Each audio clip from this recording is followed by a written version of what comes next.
Bonjour à tous et bienvenue dans le Mug Now Tech. Nous sommes, le micro fonctionne, oui tout va bien. Nous sommes le 2 décembre 2021 et cette fois-ci je me suis pas gouré de mois ni d'année. Bonjour à tous, bienvenue. Je vous propose qu'on attaque tout de suite.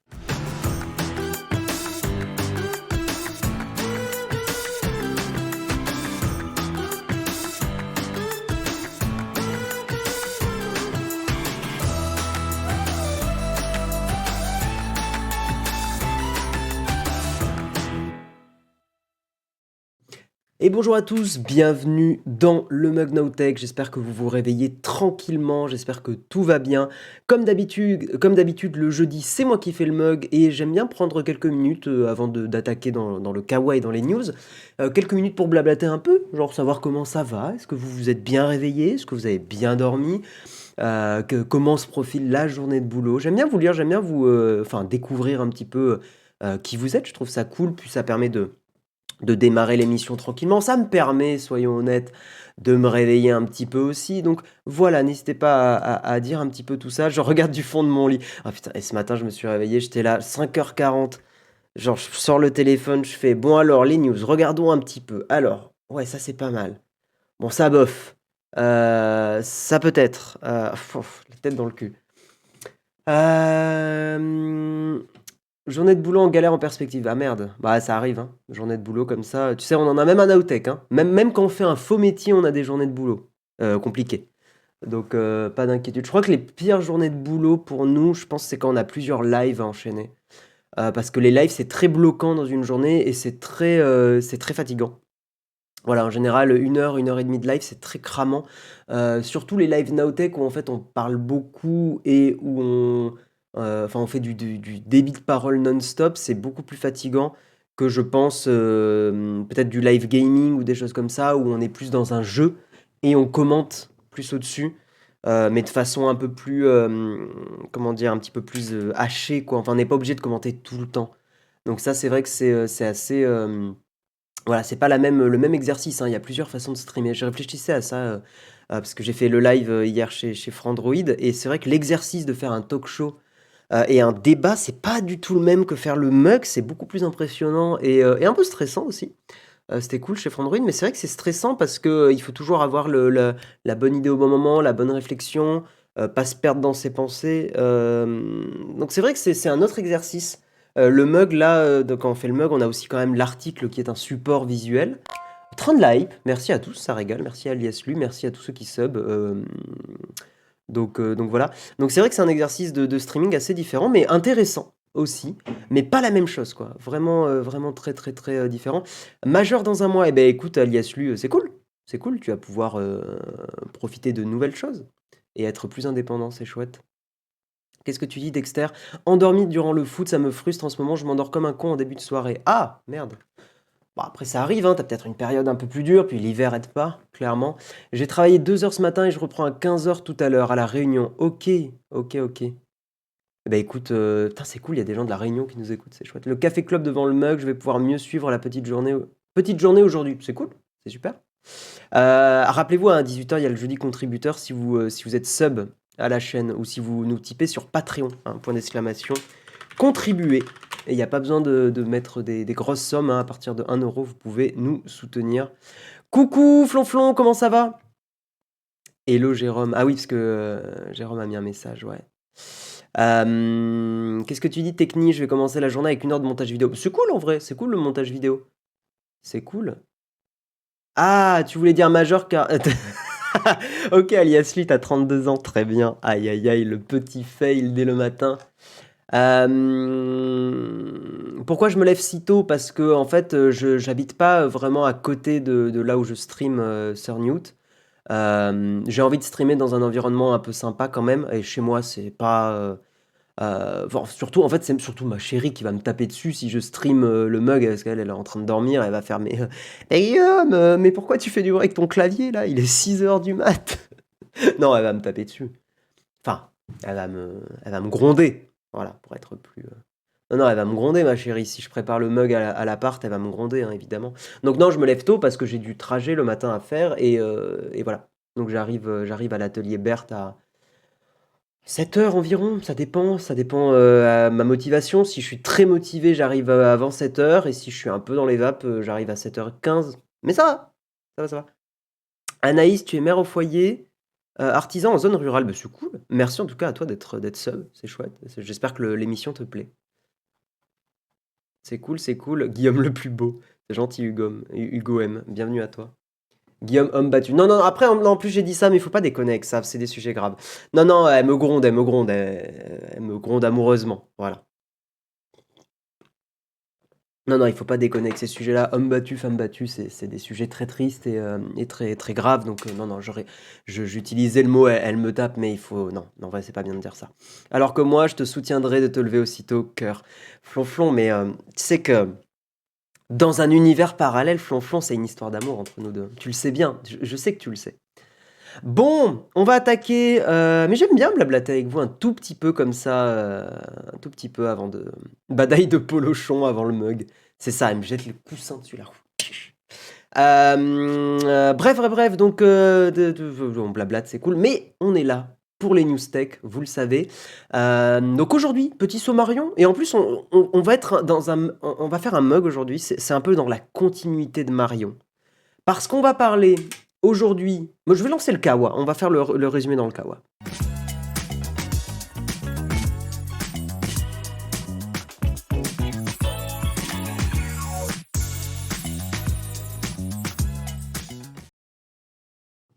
Incroyable dans le chat, on a Becky and Cloud qui sont là, mais quel régal. Becky and Cloud hein, qui font des live musique, qui sont de chouettes musicos. J'aimerais bien vous rencontrer un jour si vous passez sur Paris. Faites-nous signe sur Twitter, envoyez-nous un petit MP qu'on se boive un coup, ça serait grave cool. Bienvenue à vous, c'est chouette. Becky and Cloud qu'on avait découvert un peu, parce qu'on cherchait des gens à Raid. Et moi j'avais découvert, ou Jérôme, je sais plus, et on avait trouvé ça hyper cool. Donc voilà, allez suivre Becky and Cloud, hein, évidemment Flonflon aussi, hein, mais voilà, Flonflon vous le connaissez bien. Mais allez cliquer sur leur live et allez voir un petit peu leur chaîne, c'est hyper chouette ce qu'ils font. Je disais, un live, un mug dans la continuité de Marion, parce qu'on va parler un petit peu, j'ai réécouté ce matin le mug de Marion, et elle n'a pas parlé en fait du nouveau patron de Twitter, elle a vaguement mentionné son nom, enfin elle a mentionné son nom je veux dire, mais je veux dire elle n'a pas développé qui il était, et je trouvais ça intéressant de voir un petit peu, qui était Parag Agrawal, le nouveau patron de Twitter. Donc on va en parler aujourd'hui dans le mug. On va également parler de TikTok, qui essaye de garder les créateurs et les créatrices sur sa plateforme, avec de la moula bien évidemment. On va parler de Spotify, c'est pour ça que je dis que c'est un mug dans la continuité de Marion, parce qu'on va parler de Spotify et de vous savez, du wrap-up, la rétrospective, hein, je crois qu'ils ont appelé ça comme ça en français. Spotify, je pense que Flonflon d'ailleurs, il a dû en faire un live hier, ou il va en faire un live aujourd'hui. Donc c'est vrai que moi je pourrais vous partager un peu ma rétrospective Spotify, hein, évidemment un genre de musique que j'écoute principalement, c'est de l'électro évidemment, parce que je suis très fan d'un certain artiste, hein, savante, hein, bien sûr. On va parler de Microsoft qui sabote Edge. Pourquoi, comment? J'ai envie de vous laisser et pas vous en dire plus tout de suite. On va également parler de Facebook, pareil, continuité de Marion, parce que Marion vous avait expliqué que le régulateur britannique prévoyait de forcer Facebook à se séparer de Jiffy. Eh bien, c'est acté, Facebook doit se séparer, doit quitter Jiffy. La fin d'une histoire d'amour, une histoire d'amour un peu forcée quand même, hein. Et on terminera dans les news avec la yassification. Est-ce que vous savez ce que c'est? Ne répondez pas maintenant, on répondra un petit peu plus tard. Et puis, on parlera de notre magnifique sponsor Luco. Mais vous pouvez déjà faire point d'exclamation Luco si vous êtes intéressé par de l'assurance habitation. On en reparlera plus tard. Et puis surtout, on parlera de Mozilla et de Firefox, évidemment. Vous me connaissez. On parlera de vie privée dans la tartine. Vous allez voir, c'est une vie privée très cool. Une tartine très cool sur la vie privée. Pas du tout chiante, hein, parce que c'est vrai qu'il y a des sujets vie privée qui sont un petit peu chiants. Facebook qui n'a pas des idées de génie à se séparer de Jiffy. C'est surtout le gouvernement british, hein, qui clairement, moi je trouve, a une idée de génie et force Facebook à se séparer, et c'est plutôt très très très bien. Qu'est-ce que tu dis, Becky? Qu'est-ce que vous dites, Becky and Cloud? Alors, je sais pas qui est derrière le compte là ou si vous êtes tous les deux. Fun fact, on a eu la petite coche la même semaine il y a quelques mois et depuis on follow la chaîne. Ok, bah très cool. Alors, je suis désolé, il y a une perceuse qui s'est activée ou une tondeuse, donc vous risquez d'avoir un bruit de fond. Malheureusement, ce n'est pas, comment dire, ce n'est pas mon choix de vous infliger ça dès le matin. Bonjour à tous en tout cas, hein, bonjour et bienvenue. On vient de faire le petit sommarion. On va attaquer sur la news une perceuse assez... Non, je pense que c'est une tondeuse. À mon avis, ça doit être une tondeuse. Voilà. Allez, vous voulez. On va pas donc parler du nouveau patron de Twitter, qui est Parag Agrawal. J'espère que je prononce bien son pseudonyme. Donc ça va être une news assez rapide, mais je trouvais ça intéressant d'aller un petit peu plus loin sur effectivement qui remplace Jack Dorsey. Donc Marion vous en avait parlé, hein, le fondateur de Twitter a quitté ses fonctions le lundi 29 novembre pour se consacrer à son entreprise sur le Bitcoin, la crypto-monnaie qui détruit la planète. Oh, pardon, excusez-moi, j'ai glissé. Non, blague à part, effectivement, ouais, Jack Dorsey va se consacrer à ses entreprises de crypto-monnaie. Et donc, c'est Parag Agrawal qui le remplace pour Twitter. Alors, qui il est? Eh bien, Parag Agrawal, il est originaire d'Ajmer, dans le sud de l'Inde, pays que je connais que très peu, malheureusement. Il a grandi à Bombay, la capitale commerciale du pays. Son parcours académique est brillant. Il est diplômé de l'Indian Institute of Technology. C'est vrai qu'il y a énormément de ce qu'on appelle des cerveaux en Inde qui, malheureusement, pour l'Inde, on peut le dire, émigrent dans d'autres pays, hein, beaucoup aux États-Unis. Hein, c'est vrai, on peut penser aussi à Sundar Pichai, le patron de Google, qui lui aussi est d'origine indienne. Je ne sais pas s'il est indien ou américain ou il est d'origine indienne. J'ai pas l'info exacte. Mais voilà. Donc oui, Parag Agrawal, il est diplômé de l'Indian Institute of Technology. Il a émigré aux États-Unis en 2005 pour faire une thèse en sciences de l'informatique à Stanford, dans la Silicon Valley. Le mec qui fait des tweets douteux. Le mec qui fait des tweets. Ok. Bref, le disque. Ah oui, le sujet glissant sur le Bitcoin. Ok, ouais. Le discret ingénieur, lunettes carrées sur le nez, a rejoint Twitter en 2011, à l'heure où la boîte comptait moins de 1000 employés, donc ça fait très longtemps qu'il est dans le coup. Hein. Son rôle, développer l'utilisation du machine learning, j'imagine, pour analyser les tweets peut-être, pour, je l'espère, modérer un peu mieux la plateforme. Alors, il est considéré par Jack Dorsey comme curieux, pointu, rationnel, créatif, exigeant et humble. Rien que ça. Parag Agrawal devient aujourd'hui le plus jeune patron du S&P 500, enfin S&P 500, l'indice boursier qui référence les 500 plus grosses entreprises américaines. Il a un gros salaire hein, annuel, 1 million de dollars hors bonus, mais c'est presque un peu hors sujet le salaire, honnêtement. Je sais pas pourquoi il le mentionne dans l'article. C'est intéressant, mais je suis là, bon, ok, il gagne 1 million de dollars. Bon, ok. On pourra avoir un débat sur la finance et sur le fait que voilà, c'est peut-être beaucoup d'argent pendant que d'autres gens sont dans la misère. Mais on va pas faire ce débat maintenant. Pareil, hein, il parle de trucs genre il est marié avec une professeure de médecine. On s'en fout de sa vie privée, c'est pas ce qui est important pour nous. Son élection, alors ça par contre c'est plus intéressant. Son élection validée à l'unanimité par le conseil d'administration fait consensus. Ça, c'est hyper intéressant de voir que c'est un gars qui, a priori, voilà, ne fait pas de débat. Donc, c'est quelqu'un pour lequel c'est assez évident qu'il prenne la tête de Twitter. Le titre de l'entreprise, d'ailleurs, a bondi de 4,6% à la bourse New York, à la bourse de New York le lundi 29 novembre, peu après l'annonce. Mais voilà, hein, l'article se termine comme ça. Mais de l'autre côté du Pacifique, en Inde, cette réussite illustre aussi la fuite des cerveaux indiens. C'était un article de Ouest France. Voilà. Salut Guillaume, je suis un peu en retard, désolé. Il n'y a pas de problème. The 35 Sims, aucun problème. Pichai est indien, d'accord, merci pour la précision. Ok. Oui, la société Square change de nom pour Block, d'ailleurs, ça m'a fait beaucoup rire. Ils se sont dit, on passe de la 2D à la 3D pour montrer qu'on a évolué. Voilà, ça me fait beaucoup rire. On dirait les consoles, on dirait qu'on passe de la Super NES à la Nintendo 64. Ouais, pour ceux qui savent pas, c'est l'entreprise de Jack Dorsey qui s'appelait avant Square et qui maintenant s'appelle Block. En vrai, Block est vachement bien trouvé parce que la blockchain, ce genre de choses, c'est hyper malin, je trouve. Voilà.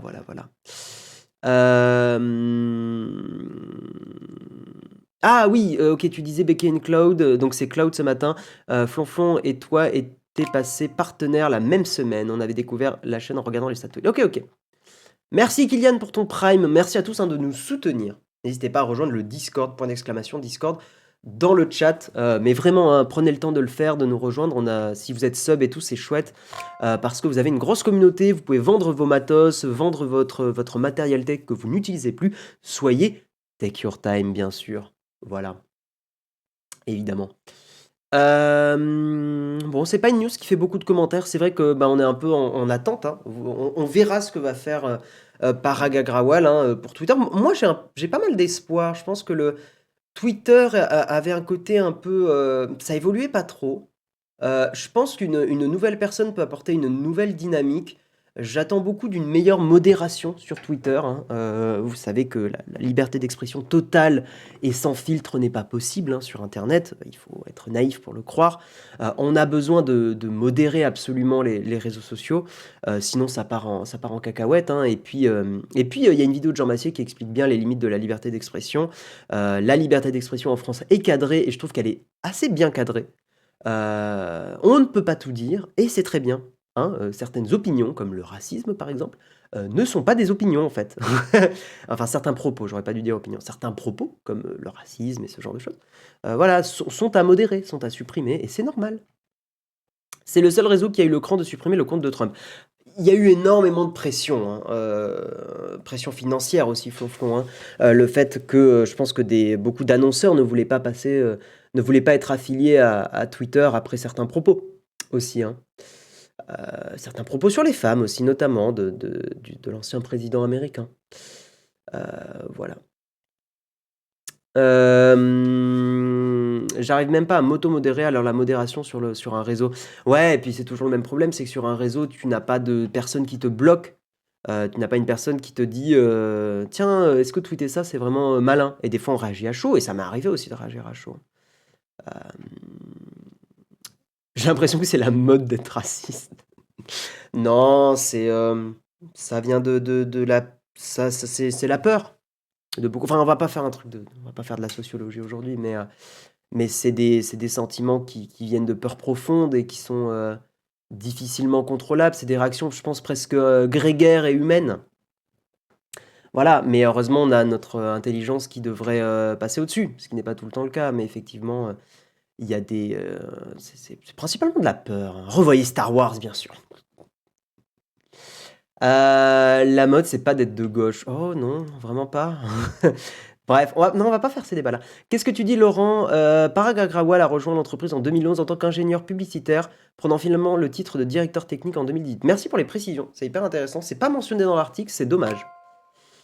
9 mois dans 6 jours. Merci Clément pour ton Prime bankable, évidemment. Je regarde toujours le replay, pas le direct dont je ne peux pas partager. C'est pas un problème, merci à toi Clément, c'est chouette. Après, il y a réagir à chaud, ceux qui le font volontairement dans le but de nuire.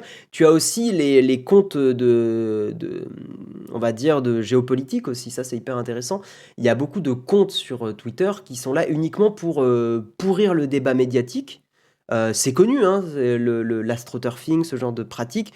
La Russie fait beaucoup ça. Bon, ça serait naïf de croire que la France et les États-Unis ne le font pas, mais c'est connu que la Russie fait beaucoup ça. Avec des bots, pour créer des faux débats, pour alimenter, mais remettre de l'huile sur le feu. Voilà, on le sait que ça intéresse plus la Russie d'avoir des gouvernements déstabilisés, on va dire. C'est pas vraiment une mode, c'est juste que la fenêtre d'Overton s'est déplacée. Ouais. J'ai raté ton sub, LCB, désolé. Regarde, je parle de toi. Voilà, merci pour ton sub. Les messages provoquant un clivage valent mieux que des petits chats, c'est pour ça que tu vois des messages haineux. Mais bien sûr, mais la haine fait beaucoup plus réagir. Je suis assez fier de moi là-dessus, c'est que j'arrive à pas trop réagir à des commentaires. Ça m'arrive souvent de commencer à écrire le tweet et de pas le finir. Je sais qu'il y a un créateur de contenu récemment qui a réagi à un pote, je citerai pas des noms, mais qui est allé incendier gratuitement un pote à moi, un autre créateur de contenu, et au début je voulais lui répondre en disant mais tu le connais pas, pourquoi faire ça? Mais je me suis retenu parce que je me suis dit que la flemme et j'avais d'autres choses à foutre. Mais on a un instinct de vouloir réagir à des trucs négatifs, c'est terrible, mais on est câblé comme ça. Non, non, non, pas Locklear du tout. Non, non, non, un autre créateur de contenu, qui est allé, gratuitement faire chier un pote à moi. Voilà, un pote et créateur de contenu aussi, connu, hein, voilà. Donc voilà. Peut-être certains sauront, si vous avez un peu traîné sur Twitter. On va avancer et on va parler d'un sujet plus léger, on va parler de Spotify. Si vous êtes encore là, Becky Cloud et Flonflon, on va parler de la rétrospective Spotify qui reste un événement, je trouve, assez chouette. Et on va parler d'un article de The Verge de Chaim Gartenberg qui se plaint du fait que sur Apple Music, eh bien, la rétrospective soit un peu nulle. Parce que Apple Music ne propose que le top.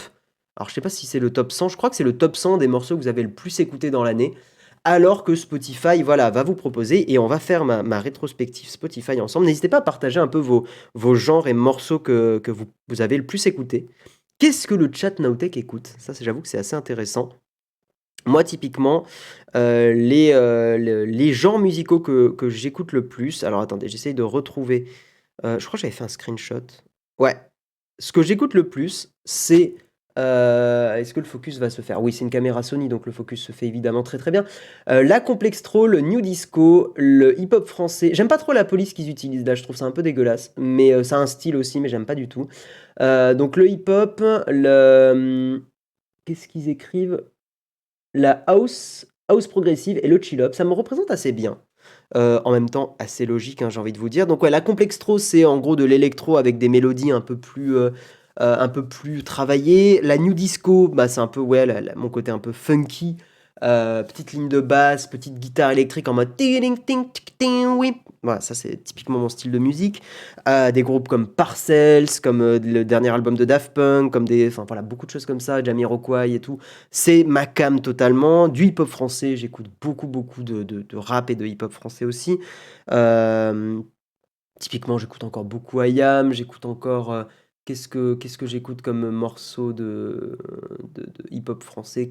Là, il n'y a rien qui me vient parce que forcément, c'est le matin et que j'ai la tête dans le cul. Mais bah ouais, Orelsan, j'ai pas mal écouté. Oui, bah oui, je suis con. Oxmo Puccino, qui est un de mes artistes de rap français préférés. J'adore Oxmo Puccino. Il est à 23-24 ans, il faisait des albums de rap incroyables. L'Opéra Puccino, si vous avez jamais écouté, c'est incroyable. C'est ce mec écrit. Attendez. Oxmo Puccino, L'enfant seul. Écoutez, je vous lis la première phrase, c'est de la poésie. Les paroles. Paroles de L'enfant seul d'Oxmo Puccino. Moi, à chaque fois, c'est incroyable. Genre à 23-24 ans, il a écrit. Et je trouve ça hyper bien. Il a écrit « T'es comme une bougie qu'on a oublié d'éteindre dans une chambre vide. Tu brilles entouré de gens sombres voulant te souffler. » Je trouve que la métaphore, le truc, c'est incroyable. T'es comme une bougie qu'on a oublié d'éteindre dans une chambre vide. Tu brilles entouré de gens sombres voulant te souffler. Incroyable. J'adore. C'est incroyable. Oxmo Puccino, il est trop fort. Ensuite, ouais, j'écoute beaucoup de house et de musique électronique et du chill-hop, hein, des musiques un peu calmes, hip-hop et tout ça. Voilà, il écrivait ça à 23-24 ans. Hein. Il est trop, trop, trop fort. Trop fort. Moi, je partage mon compte avec mes filles, du coup, c'est compliqué. Il faut que tu fasses un compte famille WordPress. Comme ça, tu n'aurais pas le problème. Fabrice Lucchini lit Oxmo Puccino. C'est vrai? C'est un vrai truc? Ouais, hein, moi, Oxmo, c'est incroyable. Et c'est pas genre, j'adore Oxmo, mais j'écoute une fois par an. Non, j'écoute vraiment beaucoup. J'écoute vraiment beaucoup. J'adore. L'album de Ziak est une dinguerie. Ah, je connais pas du tout pour le coup. Il y a un autre morceau de rap que j'ai beaucoup aimé, que je connaissais pas trop. Merde, mais genre, c'est un morceau qui est uniquement au piano. Je l'ai plus du tout là, le nom de l'artiste. Ça me reviendra pas, mais je trouve que c'était. Ah, je l'ai plus. Mais c'est un morceau qui m'avait vraiment, vraiment bluffé. Dua Lipa, c'est très chouette. Dua Lipa, c'est trop, trop cool. J'ai beaucoup écouté Dua Lipa.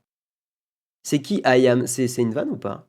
J'adore par contre ton pseudo. Veuillez entrer le code PUC. Trop bien. Par contre, IAM, ouais, ils font des trucs, c'est beaucoup moins bien maintenant. Et c'est triste parce que, je sais pas, il manque un truc à IAM. J'écoute que du Beethoven, mais c'est devenu trop mainstream. Non mais, Jérôme. Non mais Jérôme.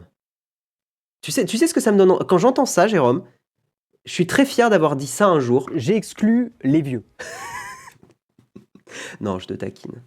Par contre, toi, je sais que le moment où je dis ça, toi, t'as envie de me dire... Toi, clique ta gueule. Toi, clique ta gueule. Voilà. Le dernier Bruno Mars c'est très bon. Oui, mais c'est pas du rap, mais Essaye Schubert. Ah là là là là.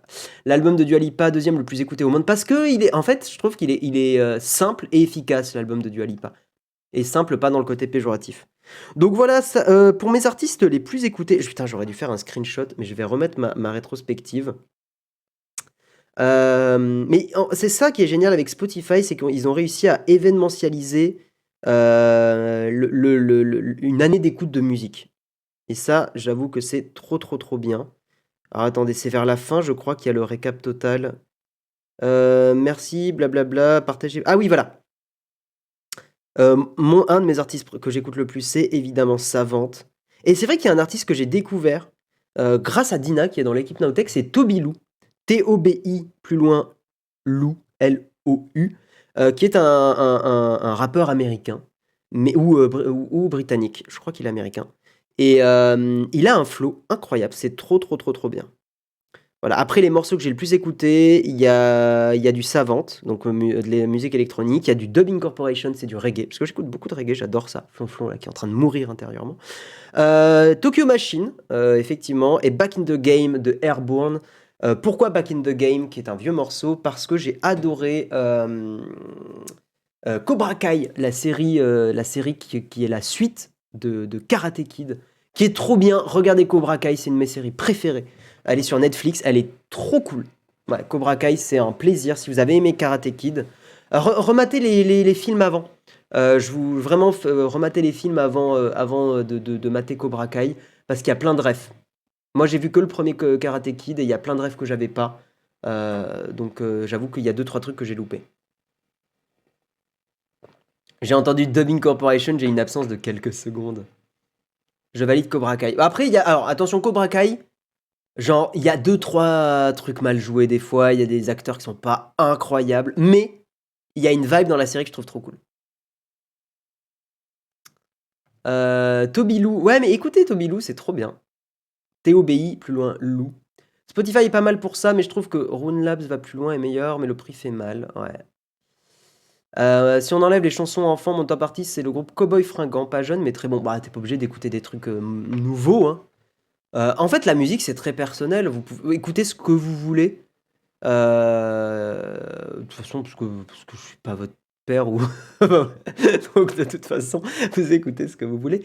Mais c'est un truc où c'est très compliqué de faire aimer des trucs à d'autres gens, à des styles à d'autres gens, parce que c'est très personnel. Moi, je trouve qu'il y a beaucoup de choses que j'ai aimées, c'est pas forcément des trucs qu'on m'a forcé à écouter. C'est des trucs qu'on m'a dit, tiens, tu devrais écouter ça. Et 2 mois plus tard, je me dis, tiens, si j'écoutais ça. L'artiste que j'ai le plus écouté, c'est l'Impératrice. Ouais, c'est chouette, l'Impératrice. J'adore. Très très cool. Et ils avaient fait un petit concert.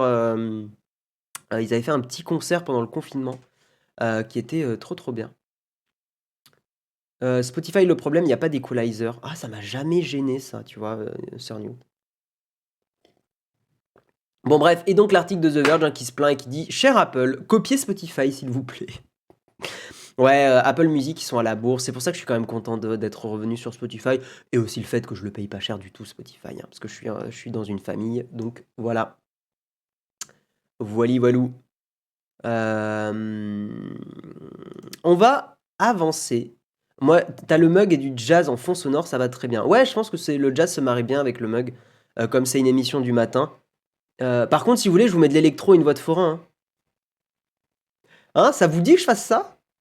Hein? Dites dans le chat là tout de suite. Je quitte de suite. Je me sens vieux, sérieux, je suis resté dans la vague années 90. Mais t'as bien raison. Mais c'est pour. Mais enfin, Skyvador, c'est là où j'aime bien Spotify, c'est il t'incite à écouter des trucs un peu nouveaux aussi. On veut le forain. Non, eh ben écoutez, je vous le donnerai pas. Voilà. Pas tout de suite en tout cas. Ok, let's go. Hashtag je suis fête foraine. Mais non, mais si je fais ça, il y a encore 20 000 personnes qui vont faire non, je quitte, franchement, le mug. Hashtag je préfère Marion et Jérôme. Hashtag Guillaume Bûcher. Hashtag ce que vous voulez en fait. Voilà. Allez, walou. Fais du jazz plutôt. De toute façon, il y a que la musique classique qui a un vrai style musical, le jazz, c'est acceptable, voilà, parce que bon, il y a quelques accords un peu compliqués, tu comprends? Donc ça va, Vous savez à quoi ça me fait penser? Désolé, je vais partir dans les graviers. Hem, Les Inconnus, parodie Indochine. Si je tape ça, je vais le trouver. Il est où le clip complet de la parodie des... Parce que là, j'ai le morceau, j'ai Isabelle a les yeux bleus, mais il y a le truc avant. Merde, je le retrouve pas.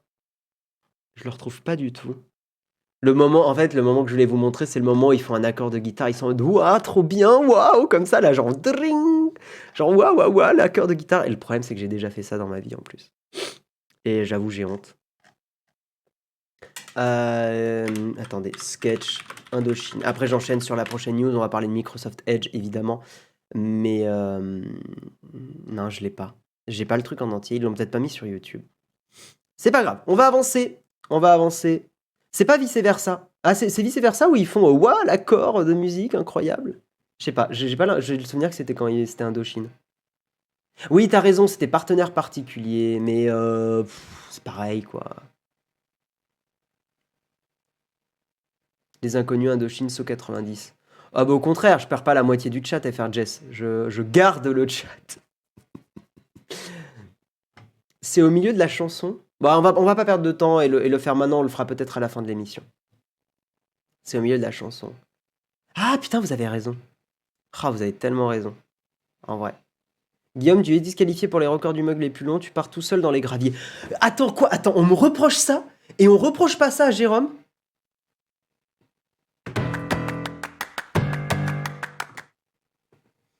Non, attendez, c'est quoi ce délire là?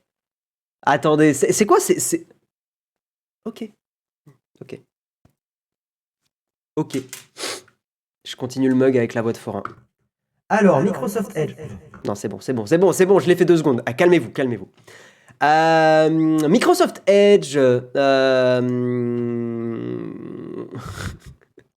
Non, alors oui, qu'est-ce qui se passe? Microsoft qui fait une Microsoft TAD. On devrait appeler ça comme ça. Une Microsoft TAD. Beaucoup d'utilisateurs d'Edge, j'ai envie de le faire avec une voix de journaliste. Beaucoup d'utilisateurs d'Edge, le navigateur web de Microsoft, se demandent... Non, je vais arrêter. Non, je comprends pas ce qui s'est passé chez Microsoft. En gros, Microsoft, ils ont rajouté ça. Ils ont rajouté, quand vous tapez des cartes bleues dans un site d'achat, une espèce de pop-up qui apparaît et qui vous dit, et donc avec une promo pour un truc qui s'appelle Zip, qui n'est pas un truc de fermeture éclair, et qui permet de faire des achats en 4 fois sans frais. Voilà. Dans Edge, sans prévenir, dans une mise à jour. Voilà. Et pourtant, c'est Microsoft. Genre, pourquoi ils ont besoin de faire ça? Donc voilà, l'option qui permet de payer 4 fois sans frais, entre 35 et 1000 $ sur 6 semaines. Donc il y a cette option qui apparaît dès que vous avez un champ pour une carte bleue. Beaucoup d'utilisateurs d'Edge, évidemment, estiment que l'option présente dans la version 96 aurait dû être une extension et pas une fonction en fractionné. Non, ouais. Je suis pas sûr qu'on dise en fractionné. Paiement fractionné? Je crois pas. Bref, donc oui, beaucoup de gens se demandent, mais bordel de merde, pourquoi c'est pas une extension et pourquoi on nous gave avec ça, quoi. Et puis surtout, on se pose la question, quel est l'intérêt de Microsoft dans cette affaire? Je pense que, alors, Microsoft dit qu'ils n'ont pas de frais pour connecter les clients aux fournisseurs, mais ils ont probablement reçu... Enfin, ça me paraîtrait hallucinant qu'ils n'aient pas reçu une forme de paiement ou qu'il n'y ait pas une forme d'intéressement dans l'histoire. Donc problème de transparence, hein, évidemment. Et puis évidemment, il y a des critiques aussi concernant le crédit et l'endettement, qui est un problème hyper grave. Hein. Beaucoup de gens sont dans la merde avec l'endettement. C'est un vrai problème. Encore plus aux États-Unis, hein, avec le système de cartes à paiement différé. Le fait qu'il y ait beaucoup plus de cartes de crédit, si je dis pas de bêtises, au lieu de cartes de paiement immédiat. Voilà. Et effectivement, l'article se pose la question, l'article de Mac Génération, pourquoi Microsoft a fait ça alors qu'effectivement, il n'y avait que des coûts à prendre, hein, c'est que de la mauvaise presse. Donc pourquoi cette décision? L'éditeur donne l'impression de vouloir casser son jouet alors que jusqu'à présent, Edge satisfaisait plutôt ses utilisateurs. Moi, j'ai entendu beaucoup de gens dans le chat qui disaient « Je suis hyper content de Edge, c'est un super navigateur, c'est trop bien ». Voilà, moi, je vous ai toujours dit, niveau vie privée, c'est de la merde, mais après, vous faites ce que vous voulez, bien sûr. Hein. Ça se rajoute à des critiques sur le fait que dans Windows 10 et 11, quand vous utilisez le menu démarrer, que vous faites une recherche, ça ouvre obligatoirement Edge et on ne pouvait pas faire autrement, à moins d'utiliser une appli, mais en fait, ça a été bloqué, je crois. Donc effectivement, beaucoup de gens... Microsoft égratigne son image. Moi, je trouve, honnêtement, que Microsoft a une image fragile aujourd'hui. Alors, heureusement qu'ils ont des trucs comme la Xbox et ce genre de produits, mais globalement, tout ce qui est Windows, et c'est pas parce qu'on est des Apple fanboys, honnêtement, ça a une mauvaise image, Windows. Hein. Je trouve que c'est...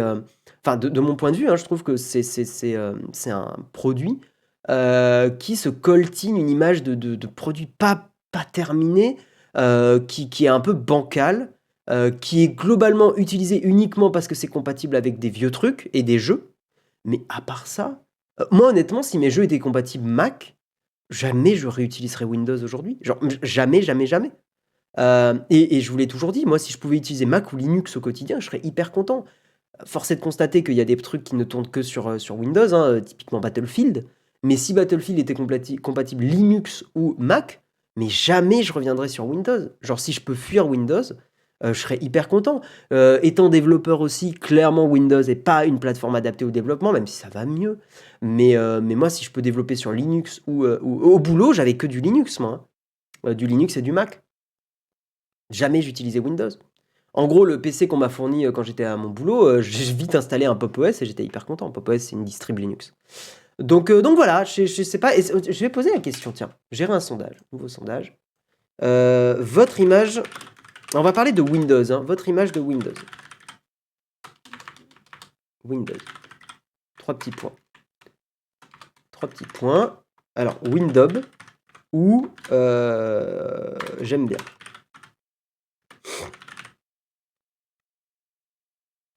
C'est parti. Voilà, un sondage évidemment avec un format très propre. Donc ouais, je suis curieux de savoir si vous êtes plutôt Windows ou si vous aimez bien Windows. Répondez franchement, hein, genre est-ce que moi je suis plutôt Windows, genre ça, honnêtement, j'adore Windows parce qu'historiquement c'est voilà l'OS que j'aime depuis longtemps, mais putain ça se coltine une image je trouve depuis un moment là. Je suis Apple fanboy, je suis pas d'accord avec toi, Windows 10 a énormément redoré le blason de Microsoft et Office est toujours indispensable. Ouais mais Office tu peux l'avoir sur Mac. Les autres suites sont plus difficiles à utiliser. Trop binaire le sondage. Ouais mais on est comme ça sur Nowtech. Sans Windows, on joue pas. J'aime bien, mais on n'a pas 36 choix. Ouais, pour moi, c'est le côté t'as pas le choix, quoi. J'aime davantage Windows depuis que je suis sur macOS. Ah ouais? Ok, intéressant. Windows par défaut, mais clairement à chier trop lourd pour rien. Ouais, c'est un peu mon avis aussi. Le problème de Linux, c'est qu'il n'y a pas la suite Adobe. Le jour où il y a la suite Adobe, et surtout, j'ai hâte qu'il y ait Linux qui soit porté sur Mac M1 là. Edge Deflector, c'était ça l'appli. Oui, tout à fait, Gdrun. Ouais. Mais maintenant, ça marche plus. Exactement. Windows est plus accessible que macOS. Par contre, il y a moyen de pouvoir installer. S'il y avait moyen de pouvoir installer macOS sur un PC, je le ferais. Ouais, il y avait les Hackintosh, mais maintenant qu'Apple passe sur leur propre Proco, ça devient plus compliqué les Hackintosh. Hein. En gros, vous faites un Hackintosh aujourd'hui, il a 2-3 ans de durée de vie max. Tu as oublié Windows pour faire le bon guide des années... Ah, avec le dollar, ouais. Effectivement. Le portage Asahi Linux et Zix, mais encore trop compliqué à installer. Exactement. Pour moi, c'est pas encore viable. Mais vous voyez, c'est tellement efficient les processeurs M1 que si ça se trouve, émuler Linux peut marcher correctement. Je suis très curieux de voir s'il n'y a pas une solution qui sera comme ça. Plutôt que de l'installer définitivement sur une partition, je me demande si l'émulation de Linux pourrait pas être super efficiente. Si le Linux est un Linux ARM, si ça se trouve, ça pourrait très bien marcher. À voir. Les VM fonctionnent sur le M1. Ouais. Mais une VM qui émule qui fait avec du ARM, donc avec moins de transpilation de code, quoi. Tu as Ubuntu qui te permet d'installer en 3 clics une VM M1. Faudrait que j'essaye. Moi j'ai essayé la Windows ARM. C'est assez bluffant de pouvoir faire tourner un Overwatch plutôt correctement. Mais c'est pas une solution viable, quoi. C'est de l'ARM le M1, donc Linux ARM devrait tourner. Ouais, non, mais c'est ce que je dis. Mais il faudrait que je teste un Linux ARM en émulé. Je l'ai pas fait encore pour l'instant. Sinon, tu as Ubuntu qui te permet d'installer. Oui, je l'ai lu, pardon. Pas assez intuitif pour mon utilisation et pour mes connaissances. J'utilise des outils pour faire de la bureautique. Franchement, sur Windows, c'est lourd. Lourd dans quel sens? Lourd dans le sens bien, Anaïs, ou lourd dans le sens chiant? J'apprécie l'utilisation au boulot de Windows, mais trop de trucs préinstallés par défaut qu'il faut désactiver. Bon, vous êtes une majorité à avoir mis Windows, mais quand même beaucoup de gens à dire j'aime bien, donc ok. Apple pourrait faire en sorte que macOS puisse être installé sur les PC, il gagnerait de l'argent en plus. Même à 200 € le macOS, je l'achète. Ouais, mais là, ils sont vraiment en train de partir sur de l'ARM, donc pour l'instant, c'est pas dans leur intérêt. Ils ont quand même intérêt, Mac, à ce que tu achètes un appareil Apple. Pour derrière, le but d'Apple maintenant, c'est de vendre du service. Et ils ont plus intérêt. Oh, quoique, oui, non, mais en disant ça, je me contredis. Oui, non, c'est pas faux. En vrai, si t'es sur un Mac avec du hardware Windows, enfin, du hardware classique, et que tu achètes les services, Apple, ça se tente. Attendez, excusez-moi, je vais vite fait me moucher, je vais vous épargner ça.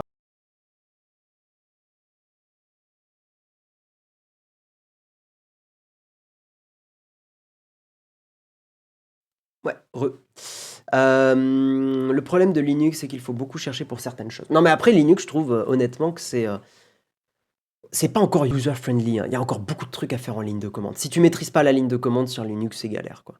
À moins que ça soit vraiment juste pour surfer sur du web. Mais au bout d'un... surtout le problème de Linux, je trouve, c'est c'est pas encore unifié la façon d'installer des applis. Alors si, en ligne de commande, c'est unifié. Tu peux tout faire en ligne de commande, là, ok.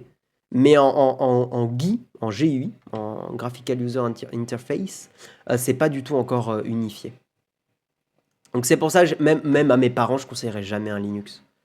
Moi, ma mère, elle a un Mac, et mon beau-père, il est sur du Windows, et ils sont très contents comme ça. Et ouais, ma mère est très contente d'avoir un Mac, hein. Enfin, pour elle, ça, voilà, elle aime bien. Et elle a récupéré mon MacBook Air, hein, que j'avais pendant mes études. Take your time, bien sûr. Plutôt que de le faire prendre la poussière. On va avancer. Et on va parler de Facebook et de Jiffy. Pareil, suite du mug de Marion, hein, épisode 2. Donc Facebook, ça y est, ça a été validé par l'autorité de la concurrence britannique. La CMA, donc ouais, autorité de la concurrence britannique, hein, en anglais, a ordonné à Meta de vendre sa filiale Jiffy. Le service de GIF en ligne Jiffy avait été acheté en 2020 pour 400 millions de dollars par Meta, enfin par Facebook. Une enquête avait été ouverte par le régulateur britannique dès l'annonce de ce rachat. En outre, l'autorité avait déjà provisoirement décidé que Meta devait vendre Jiffy en raison de problèmes de concurrence. C'est un article de Le Soir, journal belge.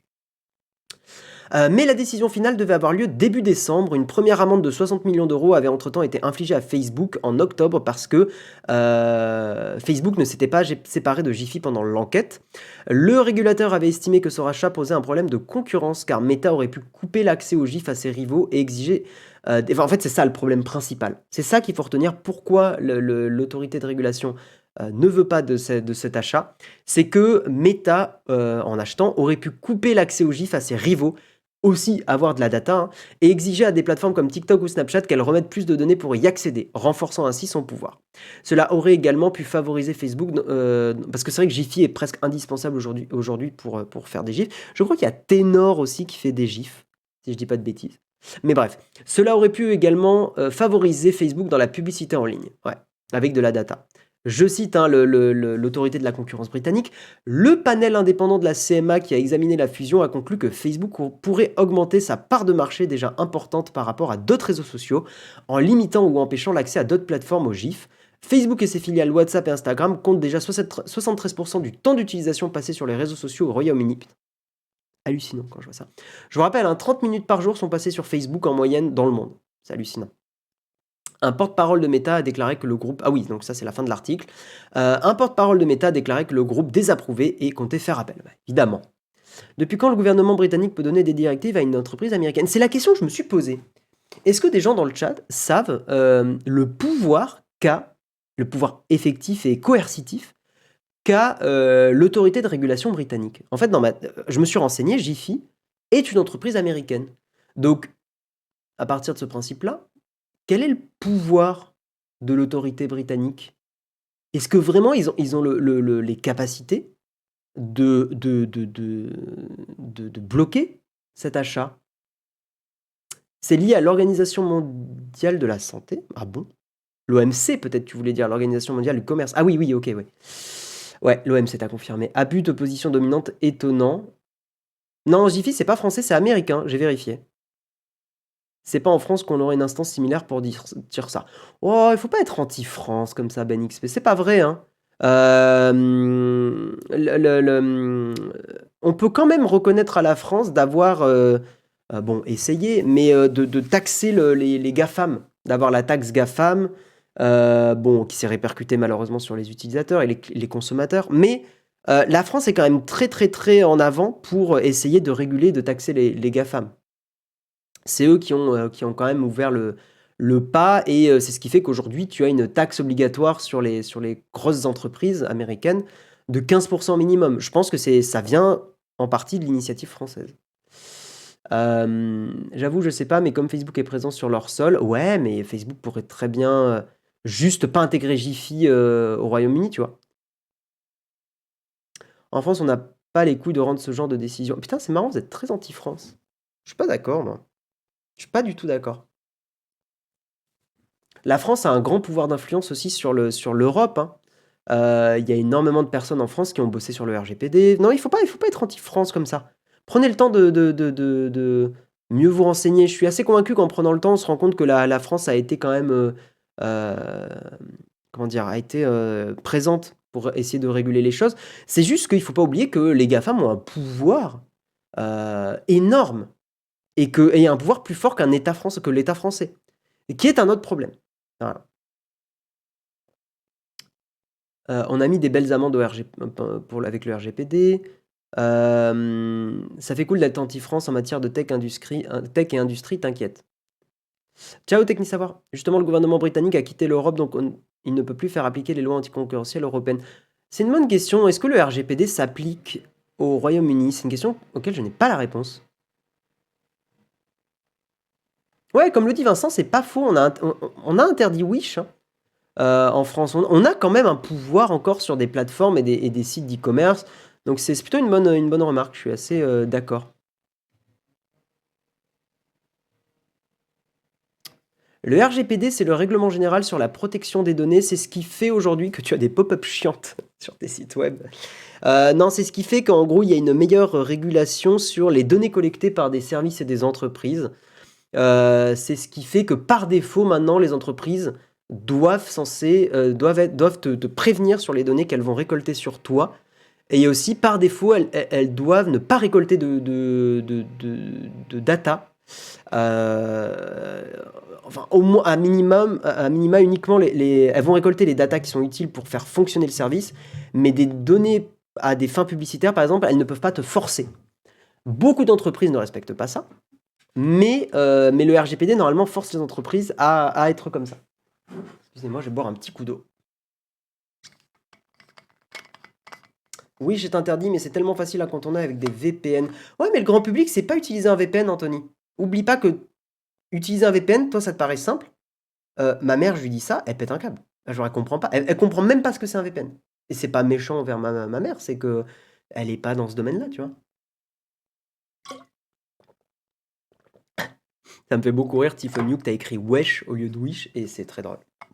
Wish n'est pas interdit en France, juste des référenciels. Ouais, mais 95% des gens utilisent Google pour aller sur un site web. Il y a même beaucoup de gens qui utilisent Google pour aller sur Google. Je sais que vous l'avez fait aussi. Regardez-moi droit dans les yeux. Vous avez écrit Google sur Google. Un matin pas réveillé.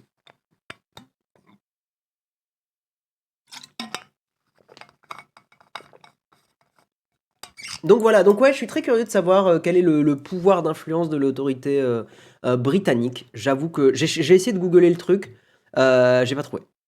J'ai pas trouvé. Pourquoi Guillaume me reparler de cela encore du droit? Voilà, protection des données numériques, c'est grave long. Ouais. Tildy, tu dis aucun. D'accord. Ok.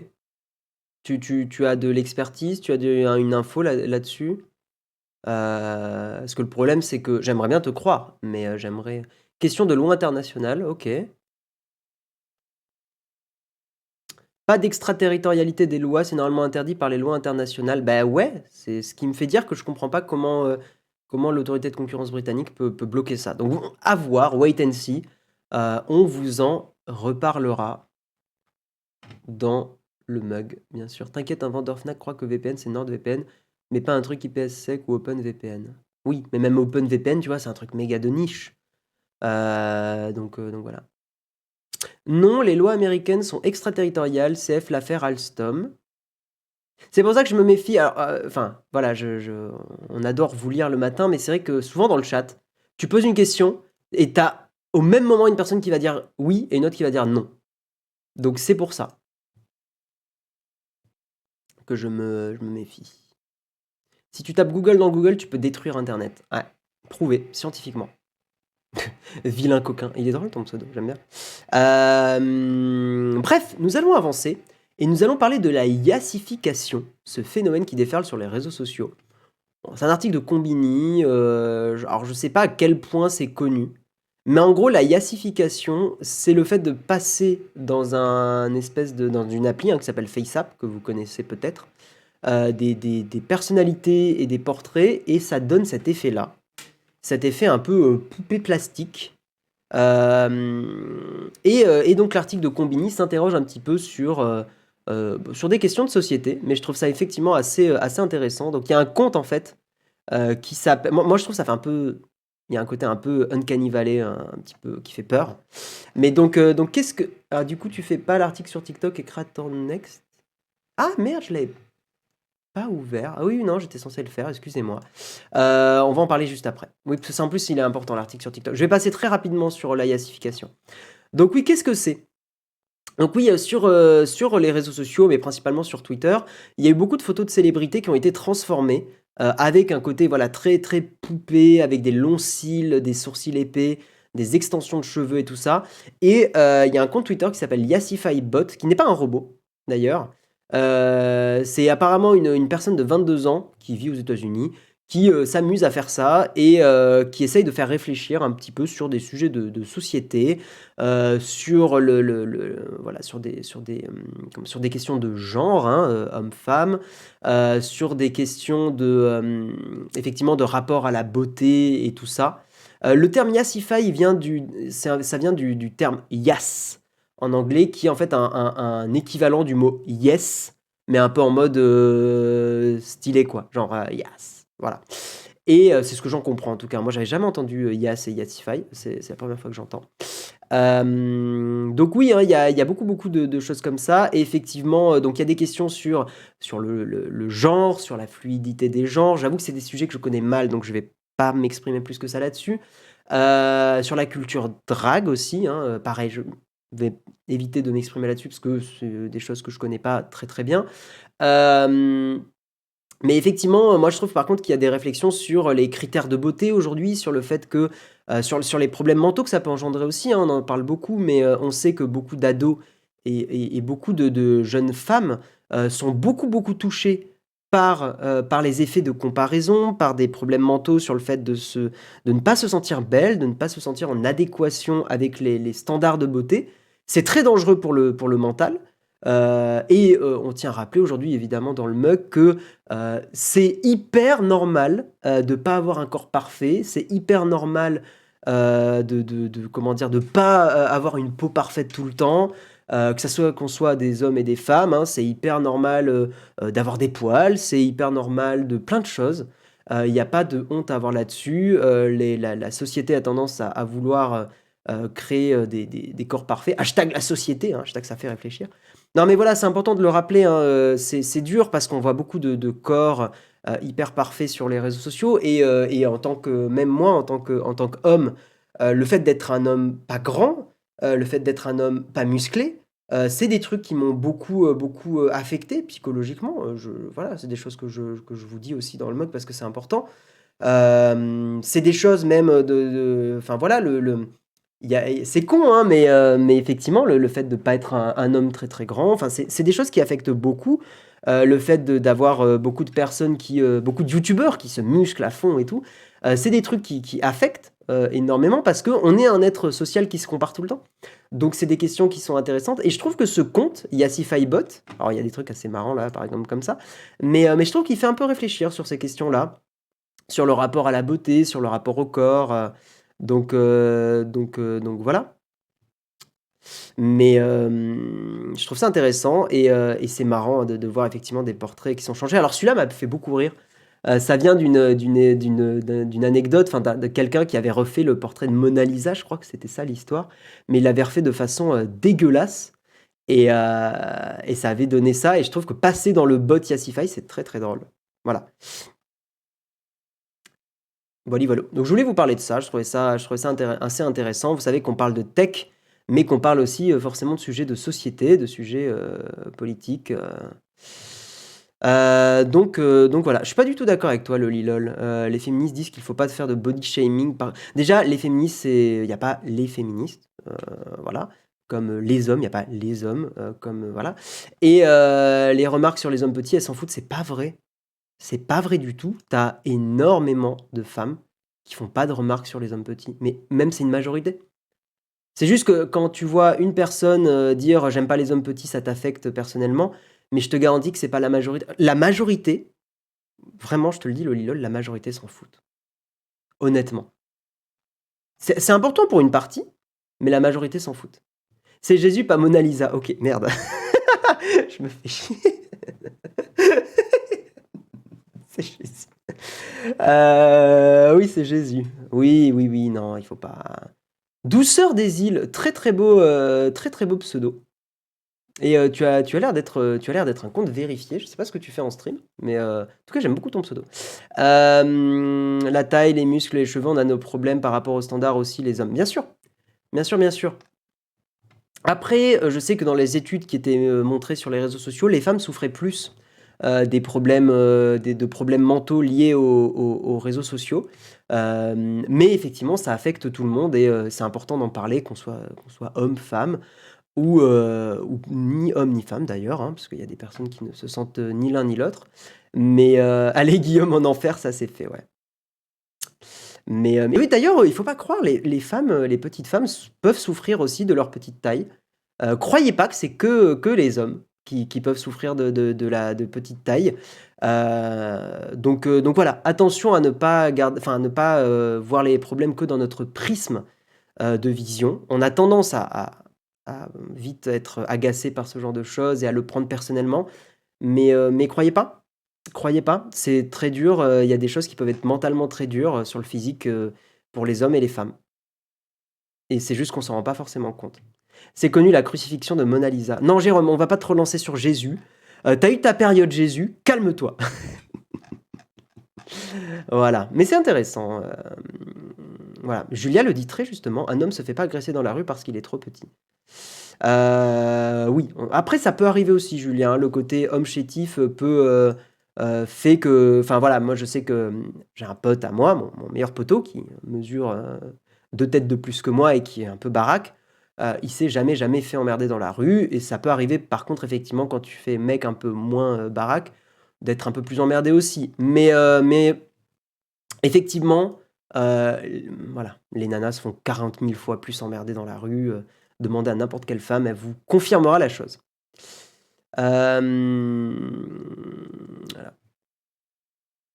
En tout cas, gardez juste à l'esprit que tout le monde peut souffrir de ce genre de problème, qu'on n'est pas là pour faire un truc de qui souffre le plus.